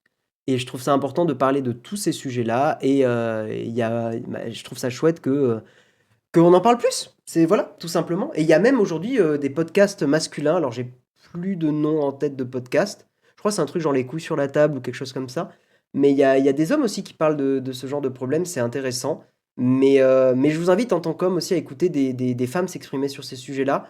Ça va vous faire ouvrir les yeux sur beaucoup de choses. Voilà, et je terminerai là-dessus parce que, voilà, parce qu'on est là quand même pour parler plus de tech que de société et tout, mais c'est intéressant d'en parler. C'est pas un concours de qui est le plus harcelé, emmerdé. Tout à fait. Et essayons d'être le plus, même si ce mot est un peu galvaudé, essayons d'être le plus bienveillants les uns envers les autres et de se rappeler que tout le monde dans sa vie a pu souffrir de certaines choses. Et voilà. Donc de ne pas essayer de faire qui souffre le plus, parce que je pense que c'est pas une bonne chose, parce qu'on a vite fait de se prétendre souffrir plus que les autres, et après on oublie que, voilà, que des gens peuvent souffrir d'autres problèmes, et c'est important. Bref, j'ai fait un long monologue. On va avancer, on va terminer dans les news du jour avec TikTok. TikTok qui enfin qui tend la main, enfin qui continue de tendre la main vers les créateurs et les créatrices. Et ça, je trouve ça très très très chouette. TikTok a annoncé, alors je vous traduis, c'est un article de The Verge que je vous traduis de l'anglais à la volée, donc ça risque d'être un peu compliqué. Mais c'est intéressant, ce qu'il faut retenir de cet article, c'est que principalement TikTok continue de faire des efforts pour garder les créateurs et créatrices de contenu sur la plateforme. Donc TikTok a lancé Creator Next, un hub pour tous les outils de monétisation. C'est une mise à jour de ce qu'ils avaient déjà fait, les outils de créateurs qu'ils avaient déjà lancés. Et notamment, ils présentent une fonctionnalité de don, de tip en anglais, à laquelle je ne crois pas du tout. Je pense que les gens ne sont pas sur TikTok. Enfin, je ne vois pas les gens tiper sur TikTok. C'est un média tellement éphémère, tellement rapide, que je ne crois absolument pas au fait de tiper des créateurs de contenu et des créatrices. C'est un effort donc de TikTok pour essayer de garder les personnes sur la plateforme, pour éviter que les gens aillent monétiser les contenus autre part et avoir des sponsors autre part, comme par exemple sur Instagram, Facebook, YouTube et Snapchat. Effectivement, TikTok a un problème. Hardisk l'avait mentionné dans un live et j'étais d'accord avec lui. TikTok a un problème pour gagner de l'argent et pour garder les personnes sur la plateforme. TikTok ne fait pas assez pour ça. Ils sont à la bourre. Là où sur YouTube, sur Facebook, sur Instagram, il y a des moyens faciles de gagner de l'argent, de sponsoriser, d'intégrer des sponsors. C'est pas le cas sur TikTok, c'est très mal fait. Donc voilà. Donc effectivement, TikTok va s'essayer au tip, aux dons. Intéressant de savoir que les dons, 100% des dons vont être reversés aux créateurs et aux créatrices. Donc ça, c'est quand même pas mal, mais je n'y crois pas. Parce que pour moi, le don est un... En fait, le don sur Internet, c'est un moyen de financement lent et à long terme. C'est pas un moyen de financement éphémère pour le fun, sauf sur Twitch qui a réussi à le gamifier correctement. Mais je n'y crois pas sur TikTok. Là où par contre je crois plus sur TikTok, c'est le fait qu'ils continuent avec leur fonction de diamant. En fait, c'est une monnaie virtuelle qui permet, durant les lives, de faire des notifications, des animations, des choses comme ça. Et ça, effectivement, il y a beaucoup de gens qui gagnent de l'argent là-dessus. Un peu de façon crade. Le Roi des Rats l'avait montré dans une vidéo. Mais voilà, ça j'y crois plus. Avec le live, c'est un événement. En fait, donner est un événement. Et c'est pour ça que dans les lives, ça marche. C'est que c'est en mode, ouais, ça fait réagir, il y a des effets, c'est marrant. Par contre, quand c'est en mode lent ou hors contexte, les gens font beaucoup moins de dons. Nous, on le sait, quand on est en live, il y a beaucoup de dons. Quand on n'est pas en live, il y a beaucoup moins de dons. Voilà, et beaucoup moins de subs. Et je le rappelle, point d'exclamation, contribuer. Si vous voulez soutenir la chaîne, si vous voulez accéder au Discord, vous avez plein d'avantages. Notamment les vidéos en avance, pouvoir vendre votre matos, pouvoir acheter du matos Nowtech. Donc voilà. D'ailleurs, on fait une vente aujourd'hui, typiquement, sur une vente. On vend un iPhone SE. Voilà. À la communauté, une personne qui l'achète à un prix très intéressant. 250 balles, l'iPhone SE. Dernière génération, enfin le dernier qui est sorti. Bref. Donc oui, TikTok. Donc pour résumer, TikTok donne plus de moyens de se financer. Et surtout, ce qu'ils appellent un marketplace pour les créateurs, un portail où les personnes, donc les personnes qui créent du contenu, pourront collaborer avec des partenaires business pour faire des vidéos sponsorisées. Et il y a besoin de 10 000 followers sur TikTok pour accéder à ce marketplace. Voilà, tout ça est disponible aux États-Unis, au Royaume-Uni, en Allemagne, en France, en Italie et en Espagne. Et le Canada et l'Australie, ça arrive bientôt. Volivalou. Ça peut marcher dans certains cas. Je vais jamais sur TikTok, je trouve qu'il y a déjà assez de réseaux sociaux pour en avoir d'autres. Twitch, YouTube, Facebook, c'est largement suffisant. Ouais, mais en fait, tu te rends peut-être pas compte, Anthony, mais beaucoup d'ados sont sur TikTok. C'est le réseau social à la mode. Moi, mes neveux, nièces et tout, sont à fond sur TikTok. Ils ont moins de 15 ans et c'est le réseau social. C'est hyper kiffant. Moi, je trouve qu'il y a un côté un peu sucre et j'espère qu'un jour le côté presque drogue de TikTok sera régulé. Mais c'est un réseau social qui fonctionne énormément chez les ados. Donc voilà. Ouais, les tips sont présents sur les lives de TikTok. Ouais, tout à fait. Voilà. Bon, concrètement, quels sont les usages intéressants de TikTok? Bah, inscris-toi et regarde, Lolo. T'as beaucoup de. J'aimais bien les TikTok de Corben. J'y suis plus du tout sur TikTok là, mais j'aimais bien les TikTok de Corben parce que Corben il donnait des petites astuces, des choses comme ça. Ça marchait pas mal. Nous, c'est un truc, je vous le cache pas, on va expérimenter en 2022 sur Nowtech. On va expérimenter TikTok pour voir un petit peu ce qu'on peut en faire. Je vous dis pas quel contenu on va créer pour le moment, on est encore dans l'étude et tout. Mais on a envie de créer un peu des contenus différents. Ça peut être un moyen aussi de financement alternatif pour nous. On a besoin d'argent sur Nowtech, on a des salaires à payer. Je vous rappelle que Nowtech est presque un média aujourd'hui. On est plus, c'est plus Jérôme tout seul ou Jérôme et Karina. C'est Jérôme, Dina, Karina, Léo, Cédric, Hugo, quand il part pas à l'autre bout du monde. Donc voilà, c'est beaucoup de monde qui bosse dans l'équipe. Et c'est des salaires à payer, voilà, il y a du taf. Et ça coûte de l'argent. Les frais réguliers, ça coûte de l'argent. Et oh putain, quelle belle transition! En parlant d'argent, eh bien, nous allons parler de notre sponsor du jour. Avant de passer évidemment à la tartine, eh bien, le sponsor du jour, c'est Luco, l'assurance habitation. Vous avez le lien qui va être mis dans le chat par, j'imagine, par Samuel ou par Samuel. Hein. Donc, n'hésitez pas, l'assurance habitation réinventée. Vous avez un mois offert, je le dis maintenant pour que vous ne l'oubliez pas. Un mois offert avec le code NOWTECH, hein, valable jusqu'au 31 janvier 2022. Donc, n'attendez pas, c'est-à-dire que vous avez 2 mois pour essayer Luco, hein, l'assurance habitation. Luco, alors je vais vous faire un petit brief de Luco. Donc Luco, ouais, on les remercie déjà de nous permettre de produire l'émission. Luco, c'est une nouvelle forme d'assurance habitation. Moi, il faut que je teste, hein, parce que j'ai un service un peu à l'ancienne d'assurance habitation, et je suis assez curieux de voir ce qu'ils peuvent faire pour moi. Effectivement, l'assurance habitation, c'est un peu, on va se le dire, le truc qui est un peu chiant par définition. C'est le truc qu'on fait un peu au dernier moment. On déménage, tiens, il faut refaire le contrat d'habitation, il faut migrer, machin. Eh bien, c'est peut-être le moment, si vous déménagez, d'essayer un autre service d'assurance habitation. C'est un service qui est simple, hein, qui est vraiment moderne. C'est transparent, c'est avec un service après-vente 7 jours sur 7 qui rembourse 2 fois plus vite que la concurrence. La souscription est faite très rapidement et il s'occupe de résilier votre vieux contrat. Moi, j'avoue, c'est un point qui m'intéresse beaucoup personnellement parce que j'ai un peu la flemme d'envoyer 46 mails pour résilier mon ancien contrat. 100% personnalisable, pas besoin de garantie inutile, hein, pas besoin de souscrire à une garantie typiquement sur votre smartphone si vous n'en avez pas besoin ou si vous en avez déjà une. Vous avez des experts qui sont là pour réaliser vos projets. Un réseau d'artisans aussi testé, validé pour avoir de bons tarifs. 200 000 assurés Luco, donc c'est pas une mini-entreprise qui vient de se lancer. Ils ont déjà 200 000 personnes qui leur font confiance.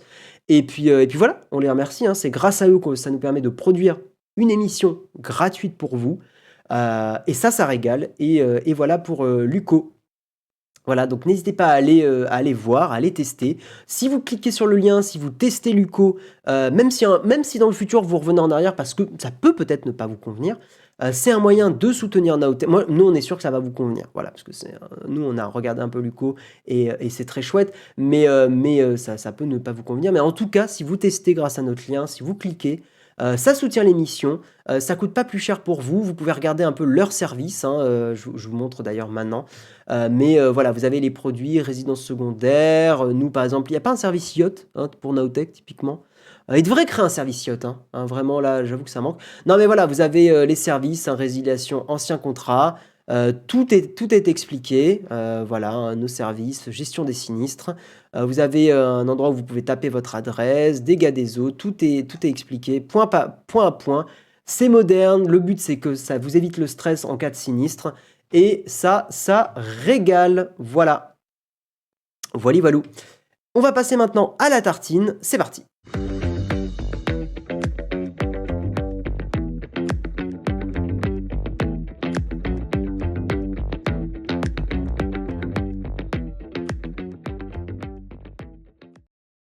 Alors dans l'oreillette, on me dit l'article du give back. Je sais pas de quoi tu parles. Je sais pas de quoi tu parles, Olek. J'ai pas suivi. Sur le give back, c'est quoi? C'est le give back de Luco? J'ai loupé un truc. Ah, sur le sponsor. Bah, je laisserai Jérôme parler du give back demain. Voilà, je vais pas vous refaire un moment sur le sponsor. Jérôme vous dira, j'ai loupé un petit truc, mais c'est pas grave. Je pense avoir fait un petit tour. On va maintenant parler d'un petit truc qu'a fait la fondation Mozilla que je trouve assez chouette. Et ça va vous intéresser pour les achats Noël. Voilà. C'est ce qu'ils ont appelé confidentialité non incluse. Et en gros, ils ont fait une espèce de petit catalogue de Noël sur des produits, on va dire, du moins creepy au plus creepy. Et on va dire des produits plus concrètement, des produits qui... est-ce que ces produits respectent votre vie privée ou pas? Donc, soyez malin, achetez des produits sûrs. À quel point cette enceinte connectée, ce bracelet connecté ou ce casque sans fil sont-ils flippants? Alors, j'aime pas trop la traduction de creepy ou de flippant. J'aurais été plus factuel et moins Jones dans la communication, mais c'est un avis personnel. Mais en gros, voilà, c'est un guide pour des objets connectés un peu plus sûrs. Et typiquement, ils ont fait vous voyez le petit emoji en bas à droite qui commence par du not creepy, si je vous mets par exemple tout. Ça commence par du non creepy, et puis vous voyez que ah putain, mais elle est cachée par ma caméra, excusez-moi. L'emoji change en fait en fonction de si vous descendez dans la liste. Je sais pas si vous voyez plus, je vais essayer de zoomer un petit peu. Voilà, vous voyez que l'emoji change de tête. Et les produits sont donc effectivement de plus en plus respectueux vers du moins en moins respectueux. Donc par exemple, vous pouvez regarder le Pocketbook, qui est effectivement une liseuse respectueuse de la vie privée. J'en avais déjà entendu parler. Donc oui, ils ont par exemple, vous voyez, ils ont leur quartier général en Suisse, qui est effectivement un pays assez respectueux de la vie privée. Il y a des explications. Alors il y a des trucs qui sont traduits en anglais ou pas. En français, pardon, ou pas. Donc ça, c'est un petit peu dommage. Il y a des informations, par exemple, sur un produit qui risque de faire fureur à Noël, c'est Mario Kart Home Circuit, qui a l'air très très chouette. Effectivement. Et vous voyez, par exemple, l'année dernière, lorsque Nintendo a sorti son jeu de réalité mixte Mario Kart Live Home, un certain nombre de préoccupations liées à la vie privée ont été soulevées, parce que en fait, le kart filme votre maison et c'est de la réalité augmentée. Access Now, je sais pas, ça doit être un journal, a appelé Nintendo à indiquer clairement quelles données étaient collectées. Nintendo a répondu, Nintendo sait que la confidentialité est très importante. Mario Kart Live Home Circuit ne crée pas de cartes détaillées, ne collecte pas ni de traite d'informations sur l'emplacement, sur la maison ou sur les environs. Voilà, Nintendo fait plutôt un bon travail en ce qui concerne la confidentialité, la sécurité, les contrôles parentaux. Mais ils ont quand même eu une fuite de données, etc. etc. Donc vous voyez, c'est un super catalogue. Par exemple, Withings aussi fait partie des marques qui sont plutôt bien notées. Withings semble faire du bon travail pour protéger votre vie privée, votre sécurité. On va d'ailleurs bientôt en parler sur la chaîne, mais c'est cool de voir effectivement, voilà, Withings ne partage ni ne vend vos données et a une politique de confidentialité facile à lire. Ce qui est parfait pour un appareil qui prend votre température. Bah, effectivement. Donc ça, c'est très cool. C'est pour ça que aussi les montres connectées Withings ScanWatch et autres montres Withings, les Horizon et tout, sont des super appareils assez respectueux de la vie privée. Et vous voyez, par exemple, si je descends, si je vais tout en bas, on a des produits Amazon, on a des produits typiquement Facebook Messenger aussi, le Portal Go d'Amazon, les Snap Spectacles, l'Oculus Quest, typiquement, Tinder aussi. C'est vrai que Tinder, niveau vie privée, c'est connu pour pas être génial. Vous voyez, si je clique sur l'Oculus Quest, Facebook, le fabricant, est bien connu pour son irrespect de la confidentialité, de la confiance des utilisateurs et utilisatrices. Il y a eu des amendes records, etc., etc. On va pas refaire tout le speech sur Facebook. Mais voilà, donc c'est hyper intéressant. Je vous mets le lien. Je vous invite vraiment à consulter ce site que je trouve très très très bien fait. Voilà. Des écouteurs Huawei aussi. Après, alors, maintenant, petit message, c'est vrai que c'est très compliqué. Aujourd'hui, même sur Notech, on vous a conseillé des produits qui n'étaient pas forcément très respectueux de la vie privée, mais c'est vrai que dans la tech, aujourd'hui, c'est compliqué de ne parler que de produits respectueux à 100% de la vie privée. Donc c'est un truc où, voilà, sur Nowtech, c'est compliqué pour nous, hein, parce qu'on parle de toute la tech. Mais voilà, c'est assez compliqué. Et si vous avez la possibilité de prendre le temps, effectivement, de regarder quels produits sont les plus respectueux de votre vie privée, c'est plutôt cool. Typiquement, il y a aussi tout un paragraphe sur l'Apple Watch où il y a écrit moyennement flippant. J'ai essayé une Withings pour acheter français, mais bien trop de différence sur le nombre de repas avec une Apple Watch. Dommage. Voilà, c'est pour ça, en fait, il y a des produits qui sont top, mais qui sont pas super respectueux de la vie privée. Là, par exemple, sur la montre, sur l'Apple Watch, c'est intéressant. Apple fait plutôt du bon travail en matière de confidentialité et de sécurité. L'entreprise ne partage pas vos données et ne les vend pas. Elle s'assure que vos demandes à Siri ne soient pas associées à vous. C'est pas moi qui le dis, c'est la Mozilla Foundation, hein. Donc il y a des gens qui me disent oui, t'aimes pas Google, mais Apple c'est pas mieux. Si, Apple c'est mieux que Google sur la vie privée. Au bout d'un moment, il faut se le reconnaître, sans être fanboy. Par contre, voilà, c'est intéressant. Apple a été très critiqué en 2019 quand il a révélé que leur contractuel écoutait régulièrement des conversations personnelles, ça on en avait parlé. Récemment, Apple a apporté un autre changement positif. De nombreuses demandes vocales pour des choses comme le réglage de minuteur ou d'alarme sont traitées en local. L'appareil suit beaucoup de données biométriques. C'est beaucoup d'informations personnelles rassemblées en un seul endroit. Moi, par exemple, sur l'Apple Watch, je désactive toutes les données santé parce que j'ai pas assez confiance en Apple pour ça. Donc ça, c'est un truc auquel, par exemple, je partage pas ma santé avec Apple. En fait, tant pis, je préfère pas avoir d'infos santé sur moi. Mais voilà. Donc vous voyez, a priori, l'Apple Watch, c'est pas incroyable, mais c'est OK. La Suisse a maintes et maintes fois abusé de sa notoriété de pays neutre essentiel pour attirer la cybersécurité. Ouais. Les impôts en savent quelque chose de la protection de la vie privée en Suisse. Par extrapolation, tout est flippant. Même Firefox, il ne protège pas par défaut tant que ça. C'est vrai que Firefox, par défaut, est pas si génial que ça. Brave est par exemple par défaut un peu meilleur que Firefox. Les écouteurs, par exemple, les AirPods, hein, pas flippant. Voilà, et puis ils répètent ce qu'ils ont écrit sur Apple. Donc voilà, allez voir, c'est super intéressant. Et je vous propose qu'on en parle dans les camps de fac.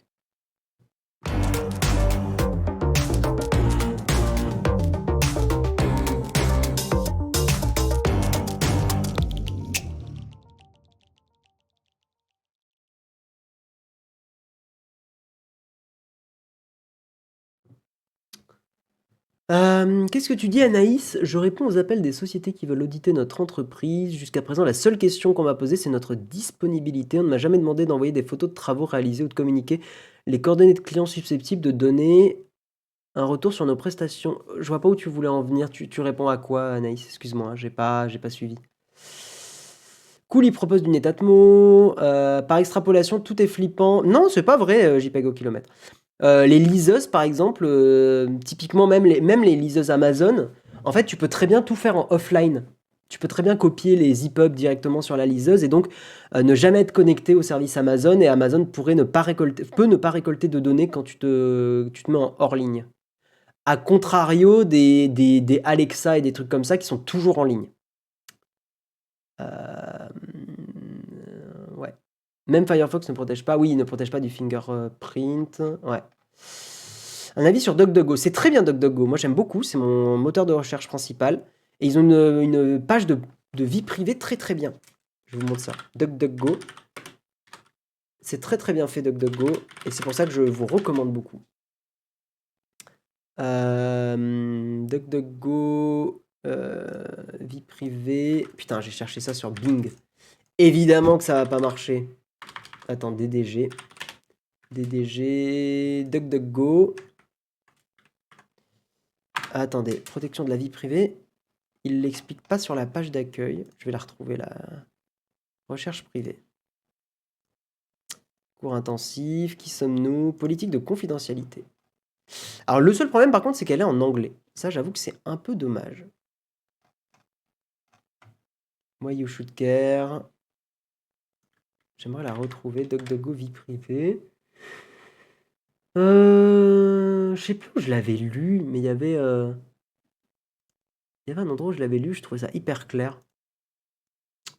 Tous les paramètres. Si quelqu'un a le lien, principe. Moteur de recherche privé. J'ai plus l'endroit où je l'avais lu. À propos de nous. Je l'ai plus. Mais je sais qu'il y avait un endroit où j'avais lu et je trouvais ça hyper bien écrit. Voilà, oui. C'était ça. Non, mais c'était ça, c'était en anglais. C'est juste qu'elle est un peu j'avais le souvenir qu'elle était moins verbeuse. Mais en gros, vous voyez, en fait, je trouve que c'est hyper clair quand la politique de vie privée commence comme ça.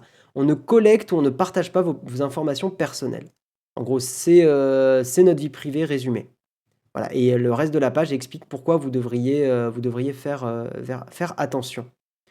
Voilà. En gros, sur les autres moteurs de recherche, quand vous faites... C'est dommage qu'ils ne le traduisent pas en français, par contre. Quand vous faites une recherche et quand vous cliquez sur un lien, vos termes sont envoyés au site que vous cliquez. Ça s'appelle la fuite de recherche. Eux, ils appellent ça comme ça. Par exemple, quand vous cherchez des choses privées, vous partagez ces choses privées. Voilà. Quand vous visitez n'importe quel site web, il y a des infos qui sont partagées. Et en gros, DuckDuckGo empêche ça par défaut. Voilà. Bref, il y a tout ça et je vous invite à le lire si vous maîtrisez l'anglais. Sinon, vous pouvez faire une petite traduction avec DeepL. Voilà. Ouais, DuckDuckGo, c'est vraiment bien. Je sais que Hardisk aussi, qui est beaucoup plus sensible à la vie privée, on en avait beaucoup discuté à une époque, il utilise maintenant DuckDuckGo, il va faire l'effort d'essayer. Et on lui a tous donné le raccourci point d'exclamation G, qui permet de temps en temps de revenir sur Google. C'est un moteur de recherche. Tu vois. De quoi? Attends, quoi? Penses-tu que racheter quoi? Penses-tu qu'acheter un Mac Intel d'occasion est une bonne solution? Non, achète un M1 directement. Achetez plus des Intel, des Mac Intel. Tu parlais de Linux pas très user-friendly. Je te conseille de tester. À chaque fois que je parle de Linux, il y a toujours une personne. C'est pas méchant contre toi, Nexus 7, mais à chaque fois, il y a une personne qui va recommander une distrib. En fait, c'est pas un problème de distrib. Je te le dis. Enfin, alors, c'est mon ressenti. Peut-être que l'expérience a changé ou quoi, mais pour moi, c'est pas un problème de distrib. Pour moi, c'est un problème que 70% des trucs vont être installables facilement et c'est user-friendly. Et tu as toujours 30% de logiciels et de choses qui sont modifiables uniquement en ligne de commande. Voilà. Mais il faut que je teste Elementary. Voilà. Peut-être qu'Elementary OS a fait des efforts. C'est vrai que oui, Elementary, c'est le côté macOS, hein, je crois. Ils ont de l'ARM, Elementary, ou pas? Ouais, c'est vrai qu'il y a un côté très, très sympa macOS. Hein. Pourquoi pas, hein? C'est ça, Elementary. On leur fait un peu de pub, hein, parce que c'est chouette et c'est un projet open source. Hein. Donc, contribuer, financement, traduction, voilà. Sponsoriser sur GitHub, soutenir sur Patreon. Ils ont combien de gens sur Patreon? Ça peut être un bon moyen de voir... Ils donnent... Ah, 600 € par mois, c'est pas mal. C'est pas suffisant encore, mais c'est pas mal. Ils en ont dit quoi? MacLife? Wired MacLife, voyons voir. Oh, la flemme. La flemme. Ils ont dit quoi?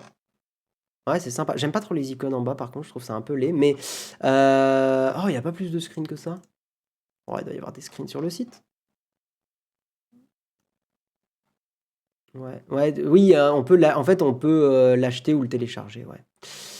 Updates, blablabla. Le App Center, mais pareil, les App Center, pareil. J'ai toujours trouvé que ça marchait pas. Si, ok. Il y a donc les vues multitâches, le picture in picture, le ne pas déranger, les applis dont on a besoin, ok. Ouais, ils ont un côté macOS, mais pourquoi pas, hein, s'ils reprennent beaucoup de choses. Jamais testé Elementary OS. Moi, j'aime beaucoup Pop OS parce qu'ils ont des drivers qui sont préinstallés. ARM sans problème. Ah ouais, ok. En émulé ou en installable? C'est franco-américain Elementary OS. C'est une bonne question. On va voir sur Twitter.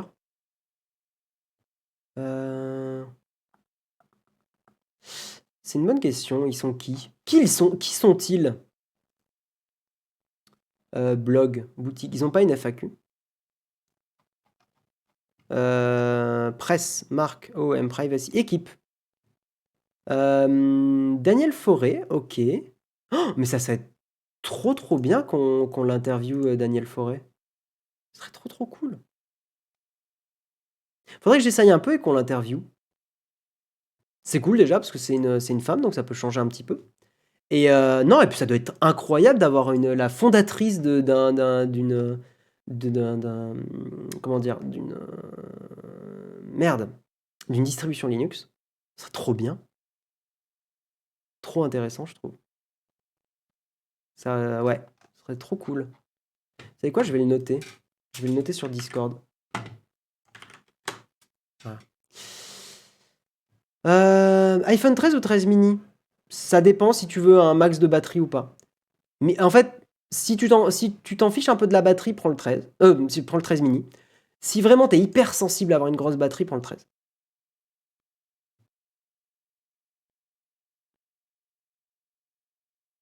Tu utilises des extensions sur Twitch, mon copain en a mis plusieurs avec un compresseur audio qui marche bien, qui donne des émotes supplémentaires. Non, on n'utilise pas trop. J'avais installé Better Twitch TV, mais... Je voulais partager que j'ai reçu mon iPhone 13 venant d'un 7. T'es ravi. Bah tu m'étonnes, c'est trop bien.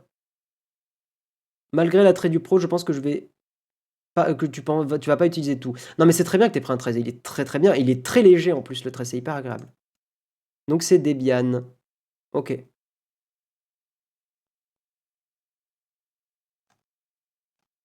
Ok. Bon les gens, on va terminer ici. Merci à tous d'avoir suivi le mug. Qu'est-ce qu'on a à vous annoncer? Que j'oublie pas des trucs. Jeudi, aujourd'hui, 18h, nous avons le jeudi contributeur et contributrice. Je pense que alors, oui, je serai avec Jérôme. Oui, on le fera ensemble avec Jérôme. Sauf si Jérôme ne veut pas de moi, bien sûr. Non, mais on sera avec Jérôme pour vous présenter le jeudi contributeur. Voilà, donc ça va être trop cool, hein. N'oubliez pas... Go click ta gueule. Voilà, bien sûr. Ça, c'est Jérôme dans les jeudis contributeurs. Qu'est-ce qu'on a comme autre annonce à vous faire? Demain, le mug avec Jérôme. Il vous reparlera du give back où j'ai pas suivi avec Luco. J'ai pas tout vu, donc ça, il vous en reparlera demain si vous êtes curieux, si vous hésitez à prendre Luco. Qu'est-ce qu'on a comme autre annonce? Si. Nouvelle vidéo aujourd'hui. Hyper important, mettez ça dans vos agendas là. Nouvelle vidéo Nowtech, le test de l'iPhone 13 Pro. Alors aujourd'hui ou demain, ça dépend si on a une couille ou pas. Si vous êtes sub, par contre, vous avez déjà la vidéo. Donc si vous voulez contribuer à la chaîne, vous avez déjà la vidéo disponible. Point d'exclamation, contribuer. Donc n'hésitez pas. Voilà, vous pourrez la regarder dès le matin. Putain, j'ai un cheveu dans les yeux, c'est trop chelou. Dès le matin, vous pourrez la regarder juste après le mug. Continuez d'avoir du Nowtech dans vos oreilles, bien sûr. Voilà, et puis allez, ouais, n'oubliez pas sur cette vidéo, soyez présents, les petits pouces, n'hésitez pas à commenter et tout, c'est hyper important. L'algo YouTube est vraiment relou en ce moment, donc n'hésitez pas, j'espère qu'elle vous plaira. En tout cas, je veux pas spoil, mais on a une miniature assez sympathique. Voilà. Et puis, bravo pour ne pas avoir cédé aux sirènes du fort. Ok, on vous dit à la prochaine, hein, des bisous, merci d'avoir regardé le mug, et on va faire un petit raid juste après. Ok, let's go, ciao.